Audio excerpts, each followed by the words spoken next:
just the little foxes. They're feasting on our vine. They're cruel and they are heartless. Hello, I am so glad you are joining me today. This is Shanna Williams. I'm your host today. This is the Marriage Altar podcast, and today you are only going to be getting me. Mike is not going to be with me today. Unfortunately, he's just not able to make it. He's got too much going on with work, and so I decided, hey, let's try something a little bit different. So today's episode, it's just going to be me, and honestly, this is something, it's been on my heart for a while, because I want to talk to some of you out there who are in the same situation that I was in, and you are the betrayed spouse. Let's have an honest conversation, you and I, like we are just sitting down having some coffee together.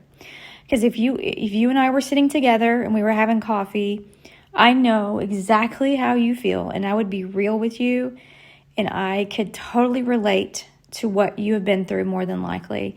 So if you are listening to this for the first time and you've never heard our story, I would encourage you to go back and listen to our very first episode. It tells the story of what happened to us. It is a very powerful story, but basically in a nutshell, we went through a very catastrophic, traumatic story, and I found out through a series of events that my husband Michael had been unfaithful, and that led to a suicide attempt, and fortunately God intervened, and Mike got the help that he needed. He was diagnosed with complex PTSD from years and years and years of being in the military and being in combat, and a lot of things that I did not know, because a lot of that happened before he and I got married. We got married about 5 years ago. Almost 5 years. And so a lot of his past and his history all, of course, happened before we got married. So I did not know a lot of his the events that happened in his life were so long ago, and I thought he had gotten the help that he needed, and he was really good at covering it up. So anyway, our story is extremely unique in that we have, although it's hard and difficult, we do have kind of a happy ending. And it breaks my heart, because when I tell people, I do get to meet with women sometimes, and I tell them about it, and they say things like, wow, you have the happy ending that I wanted, and they have tears in their eyes, and they almost sound a little bit angry at God because they didn't get that happy ending, and that breaks my heart. It really does. But I always try to just encourage them that you didn't get that happy ending in that one, but I still believe God has something else for you, because my first marriage did not end that way. It was sad. It was very sad the way that my first marriage ended, and it wasn't what I would have chosen. And I know that we all have sob stories and very sad stories to tell about things that have happened in our life, and I don't know that I would have chosen what happened to me. I wouldn't change it, what happened, but for Mike and myself, because I've seen the fruit of what we've been through, and I've seen what God's done in his life. It was so hard and so challenging. But I just pray that if you're listening to this, that in some way our stories and encouragement to you, that God can do anything, that he can take any story, and he can take any terrible, awful story, and even in the middle of it, he can change it if people are willing to surrender to him, which is exactly what Mike did, and it's exactly what I did. We both had to surrender in different ways. Mike had to surrender his life to God, to Jesus, and I had to also lay down my life in a different way. But we had to make God the center of our marriage in order to make it work, and we're still doing that every day. But today, I do want to speak directly to people, the spouse that's been betrayed in the marriage, and I want to give you some hope. But something that I noticed that happened to me was that I lost myself trying to save my marriage. And that's very common. I see that in a lot of people's stories, is that we get so caught up in trying to save our marriage or save our partner, our spouse, that we completely lose ourselves.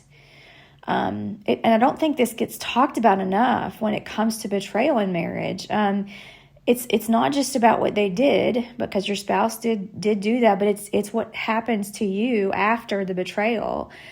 Because what I noticed is that I got through the moment that it happened. It was awful. Don't get me wrong. I mean, even when I think about it now, the sick feeling in my stomach that I had for weeks, the sleepless nights that I had, I couldn't eat. I couldn't think. I can't even describe the feeling that you have when you find out the person that you love so much has been living a double life. It's horrible.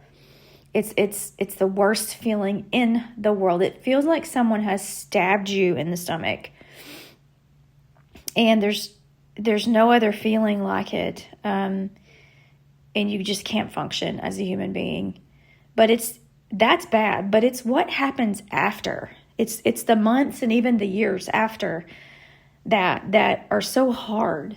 Because it's not that you didn't just get hurt. It's like you start to disappear. It's like who the person that you were starts to disappear, and some, one day you just wake up and you're like, I don't even know who I am anymore. Like, that girl is gone. I would even tell that to Mike. I would say, I don't even know who I am anymore. I would cry, and the things that used to bring me joy brought me no joy. Music brought me no joy. Writing brought me no joy. Nothing brought me joy. I just cried. And sometimes I couldn't even cry. I was just numb. I don't know if you can relate to that. I mean, that's straight up textbook depression, and I was on, and I still am, on Wellbutrin. I was getting counseling sometimes. He and I were going together. I was doing all the things you're supposed to do. I was praying. I was seeking the Lord.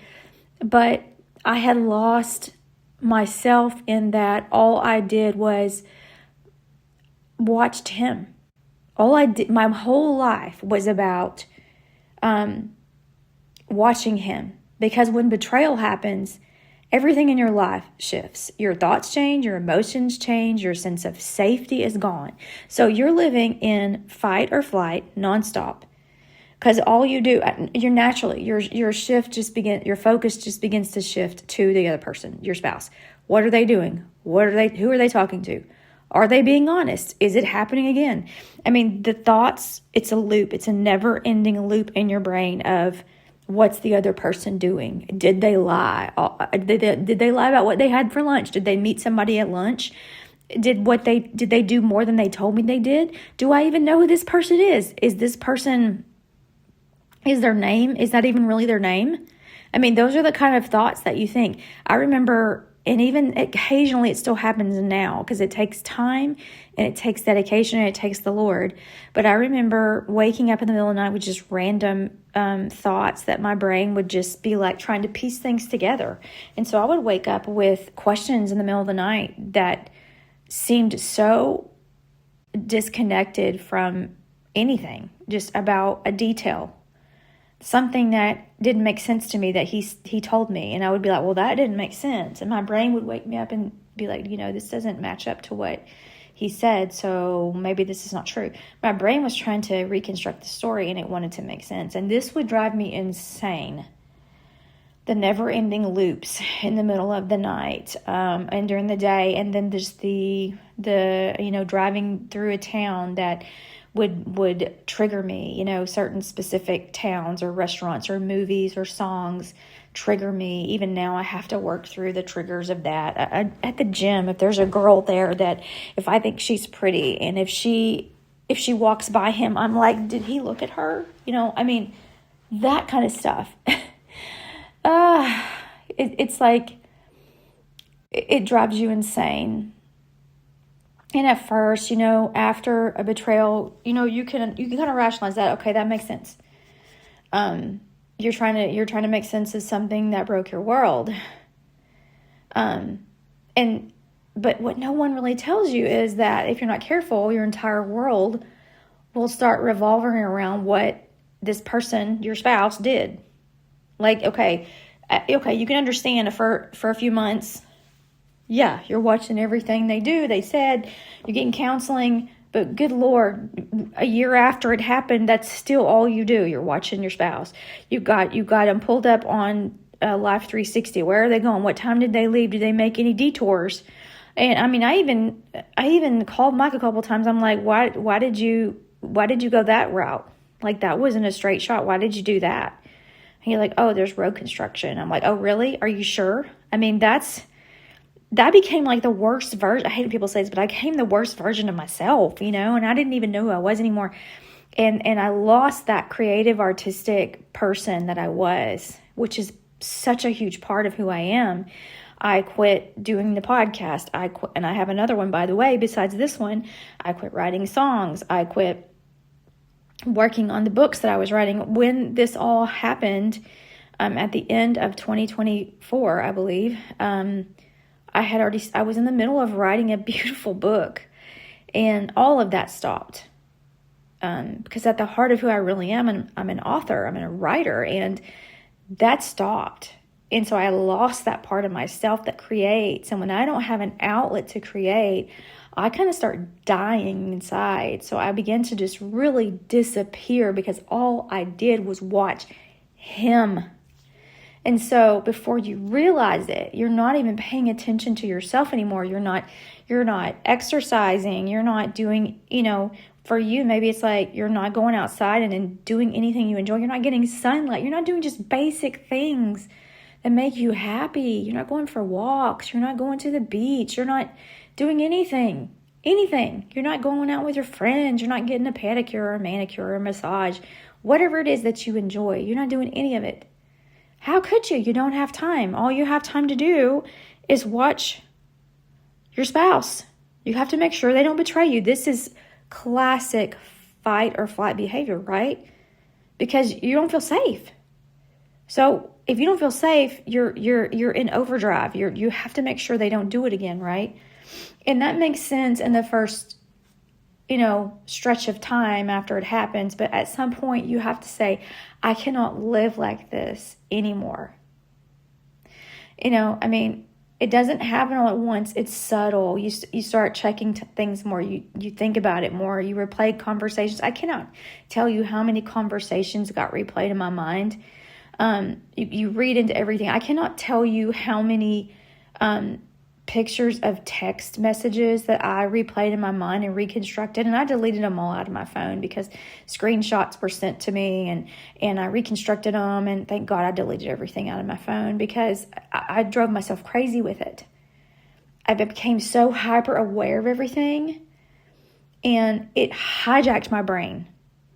That's the best way I know how to describe it. I lived in survival mode. It robbed me of sleep. I gained weight. Well, actually, I lost and gained weight. I lost weight because I wasn't eating. And then I gained some weight because I couldn't stop eating because I was so overwhelmed, and I stopped working out. And then I got on a really restrictive diet and just starved myself and lost weight. It was just back and forth. It was yo-yo. It was crazy. Because the thing is, you're trying to protect yourself from being blindsided again. But the problem with that is your entire focus becomes the spouse, your spouse that betrayed you. And you're slowly stop showing up for your own life. So you don't care about yourself anymore because you don't have time. Your peace is gone, your clarity is gone, your identity is just completely skewed and messed up. And it becomes a trap. It becomes a trap for yourself. And the thing is, what's so confusing about it is it feels like you're doing the right thing, right? It feels like, well, I have to do this because this is going to prevent it from happening again. It feels like I just need to stay aware. I need to keep my guard up. I need to make sure this never happens again. But what's actually happening is you're living in reaction mode. Everything you do, everything you think is tied to what they did or what they might do. And at some point you have to ask yourself, when did my life become completely about managing someone else's behavior? That is not a marriage. That's not a marriage, and that's not a life. And you can't live that way forever. And I think for me, that was my turning point. I finally got tired of it. And I remember I had booked a counseling appointment with this random woman I found online through my insurance company. You know how you can get like quote unquote free counseling therapy appointments. And I noticed that she was a Christian on her profile. And there's something about her that just stood out to me. And I just felt like the Lord was like, she's the one. And so I booked the appointment, and I could just tell right off the bat that she was the one I was supposed to. And she was just, there was just like a light on her, I could just tell that God was speaking through her, and she was just quoting scripture and some of the things she was saying. But basically the whole gist of what she said is she said, you have got to find yourself again. You have lost yourself because all you are doing is watching him. You have got to turn him over to the Lord. Because I was telling her, one of the accountability things we have is I have the Life 360 on my phone so I can see where he's at. And she was like, you need to stop. And I'm like, what? She's like, you need to stop. Like, that's a trap for you. You understand that, right? That's not trust. If you have to constantly see where he's at, then that's not trust.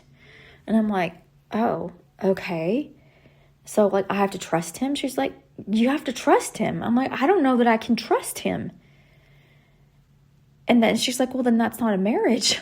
And I'm like, oh my God, I don't know if I can do this, But here's the thing. And what I had to finally realize was like, I have to hand him over to the Lord, and I have to trust the Lord.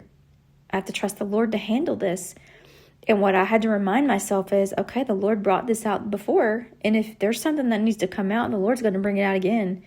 And I can trust him to do it. He did it before. He'll do it again. See, that's the beauty of bringing the Lord into your marriage, is it's a threefold cord that's not easily broken. And when he's in the marriage, which he is now, and I think he's always been, but there's no secrets in our marriage now. And the Lord is so in the middle. Mike can't lie to me about anything, y'all. It's so hilarious now. He can't lie to me about, like, if he stops and gets a donut or something, he tries to, like, not tell me, and then he breaks down later and tells me that he stopped and ate a donut. Or he told me the other day, he was like, I can't hide this anymore. He's like, I got really mad the other day because this guy slammed his car door into my truck, and he said, so when he walked off, I slammed my door into his truck too. And then he just said, I feel so much better since I told you. I'm so sorry. We were pulling up into the church parking lot, and he said, I just had to tell you, or something like that. He said, I had to repent. I'm so sorry. He cannot keep secrets anymore because God completely, like, wrecked his life.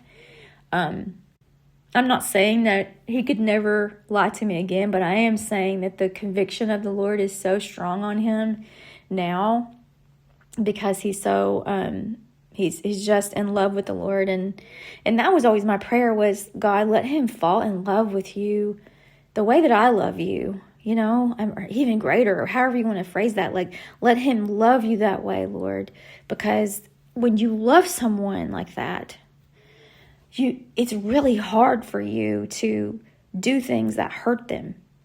It's not about religion and trying not to go to hell. I'm not a Christian because I'm trying to avoid hell. I'm a Christian because I love God. I'm a Christian because I love his son. I'm in love with his son. I'm in love with him. He's amazing to me.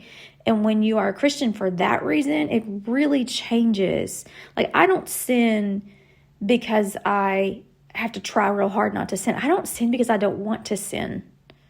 Every once in a while, yeah, we all have some little vice or silly, stupid thing we struggle with. But for the most part, it's not enticing to me. I don't have to try real hard to not sin. And that's where Mike's at now. It's not an enticement to him because God delivered him of it. So I think that now I know that about him, that God delivered him. And so I can trust that now, because it's a different thing than what was going on before. But that turning point for me, and this is the turning point that you've got to get to for you, is you have to come up to a moment, and I think it's different for everyone, where you start to realize, just like I did, I cannot keep living like this.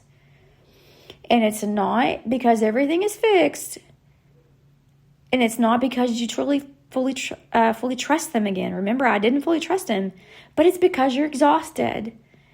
And that's where healing actually starts. Remember, I said I got so tired of trying to fix him, or trying to be like this, I don't know what I was, helicopter wife or something. I don't know. But I couldn't do it. I could not be his Holy Spirit anymore. I could not save him. I had to give him to the Lord. And you've got to get to that point. And you know what? It's almost like being his mother, and he doesn't need a mom. He has a mom. That's disgusting. I'm his wife. And it's hard to respect my husband or honor him if I'm trying to be his mom, and it's hard to be attracted to him if that's what I'm trying to do. So I feel like handing him over to the Lord and just finding myself. That's what I had to do. I handed him over to the Lord, and my therapist said, okay, I want you to find yourself again. I want you to do some things that you know you love. And so I immediately just started writing again. It wasn't even a musical for me, even though I am a musician. Really, I started writing. I just picked up and I started writing. And I'm telling you, it was a flip of a switch, and I just found myself so quickly. And that's what it could be for you. Stop trying to fix them. Stop trying to fix them. Just for a minute, find yourself. Because that's where your healing is going to start. It's not, trying to make them get it right. You got to come back to yourself. So what does that look like? And I don't mean that in a cheesy go find yourself kind of way. I mean, you start asking different questions, like what are they doing, but how am I doing? Not can I trust them, but am I okay living like this? You begin to create space in your mind again. You stop checking every little stupid thing. You stop analyzing every word. Not because you're naive, but because you realize you can't live in that place anymore. You start rebuilding your routines. So that's huge right there. You start rebuilding your routines. Your time with God becomes personal again, not just desperate. You know, like in your prayer times, you're not just begging God to fix them. You start interacting with God on a more about an intimacy with him, between you and him, not you constantly asking God to fix your husband or whatever, your wife, whatever. You're just interacting with him. You're just in a place of focusing on him, you and him. What does he want to say to you? What is he leading you to pray about? Stop thinking about your spouse all the time.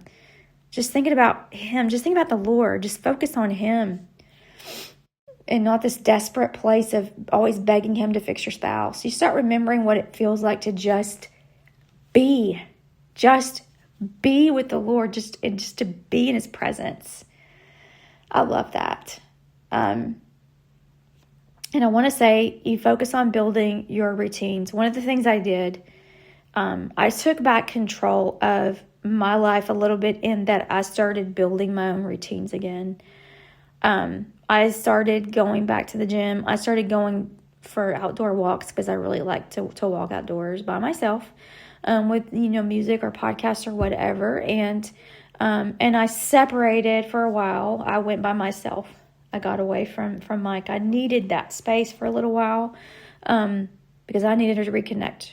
I needed to establish and find myself a little bit. And maybe that's what you need. Do you like to dance? Do you like to paint? Do you like to draw? Do you like to work out? Do you like to, what is it that you like to do? And do you like to do it alone? Find yourself again. Do that. Pray. Be with the Lord. Maybe you want to go with your friends. All of that stuff helps you find yourself a little bit. And then there's the faith part. This is where I think a lot of us have to realign, because it's so easy to let someone else's choice redefine us. But the truth is your identity was never supposed to be tied to another person's behavior, not even your spouse. And they may have broken your trust, but they don't get to break who you are. Let me say that again. Your spouse may have broken your trust, but they don't get to break who you are. And that was something my counselor said to me. She said, your destiny, all the things that God's called you to do and who you are, they're not tied to your spouse. Like, you would be that person with or without your spouse, and you would still have things that God's called you to do with or without your spouse. And I think that some of you need to hear that. That doesn't mean God doesn't have things for you to do with your spouse. Of course he does. But you need to see yourself that you're also a whole person without your spouse. Yes, God has joined you together with your spouse. Yes, but you're also a person without them that has a calling on your life as well. And that means you can also focus on your connection with God and your wholeness in him. And when you have been broken like this, you need to take some time and you need to let God heal you. And you need to realize that betrayal doesn't get to break who you are and who you are in Christ. And healing doesn't come from controlling your spouse. It comes from being rooted in something deeper than your spouse. See, I think sometimes, and I'm going to say this, and please hear me out, but oftentimes betrayal like this, it can reveal something that hurts a lot, other than, obviously it hurts a lot, but it can reveal that maybe we've put too much hope into our spouse. And that hurts really bad to say that. But what I mean is, have we put salvation, the hope of salvation, into our spouse? Have we said marriage and my spouse is what completes me, my spouse is what makes me happy, my spouse is what gives me fulfillment, as opposed to Christ, as opposed to my relationship with God? That's what really fulfills me. That's my salvation. And I think a lot of people have glamorized their marriage because they've looked at the way Hollywood portrays it, or what the world portrays it as, the end all, as this is the dream marriage, happily ever after. It's going to the other person completes you, and it's going to make all your dreams come true. And if you've been in this a while, you know that that's not true. Only the Lord can really fulfill you in the ways that you need. And to set yourself up by saying that your spouse can do it, you're just going to set yourself up for pain and disappointment, because no human being can fill those shoes but Jesus. So it's going to expose that. If that's something you believe, when the other person falls or fails you in some way, or they betray you, it's going to reveal that. So that's even another area that you have to work through. Yeah, that's a lot. So what it does not mean. Let's talk about what it doesn't mean. And I want to be really clear. This does not mean you ignore red flags. Okay. So I'm not talking about when we're talking about working through some of this stuff. I'm not talking about ignoring red flags. I'm not talking about pretending everything is fine. I'm not talking about you just let everything go overnight. That's not what this is. This is about refusing to lose yourself in the process of trying to save your marriage. So what I'm saying is, yes, still go and work on your marriage with your spouse. Still work through things. Just don't lose yourself in the process. Make sure that you still find time to do things for you. Still don't lose your identity in it. Still do things that you enjoy. Still carve out those moments to put yourself, I'm not going to say put yourself first, but don't lose your identity. Because you can still fight for your marriage without abandoning yourself. And I wish somebody would have told me that. I think people tried to tell me that, but I didn't understand, because I thought the Christian thing to do was to put the other person first. And I thought they needed help so bad that I just needed to put myself on the back burner. It's the same thing people do when somebody in their life, whether it be their spouse or their parent or whatever, is really sick, and they let themselves go because they have to take care of the other person. And then before you know it, their health is, they're messed up too.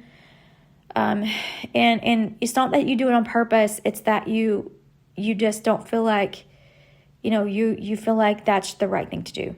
You feel obligated, to do it. And I understand it.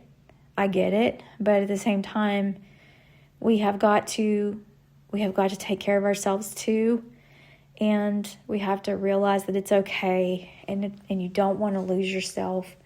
And you don't have to abandon yourself just because you're trying to fight for your marriage. I hope this helps today. And if you're in this place right now where you feel like your entire world has been wrapped up in what your spouse did, I just want to gently say you're allowed to come back to yourself. It's not wrong. You're allowed to have peace again. You're allowed to breathe again, even if everything isn't fully resolved yet. And I'm just going to be honest. It can take a while for everything to be resolved. There are moments, even now, it's been a year and a half, or it's been longer, but about a year and a half, where I have questions that pop into my mind. So everything's not resolved in mine and Mike's marriage. And you don't have to have all the answers, but you do have to stop disappearing. That's the thing. You do have to stop disappearing in your life, and you do have to come back to yourself and find yourself again. So if this episode resonated with you, I'd love for you to share it with someone who might need it. That is the best thing you can do, is to share this with someone who might need it. If you're walking through this season right now, you're not alone in it. You can always connect with me. You can go to shannonwilliams.com/the marriage altar. If you just go to shannonwilliams.com, you'll see a tab that says the marriage altar. You can also, if you go to the marriage altar, that tab, you can see where we offer some counseling there. And we also have what's called a boot camp type thing that you can come to us. And it is so cool because it's life-changing. It is about 2 days long, and it is so intense. And we get to the root, man.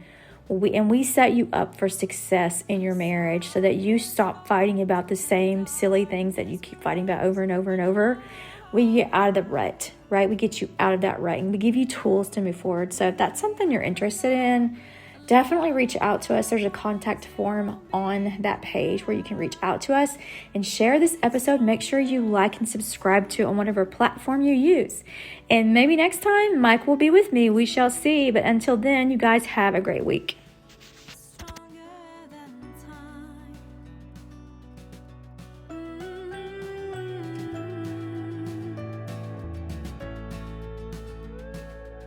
So bind up the heart that's broken and speak the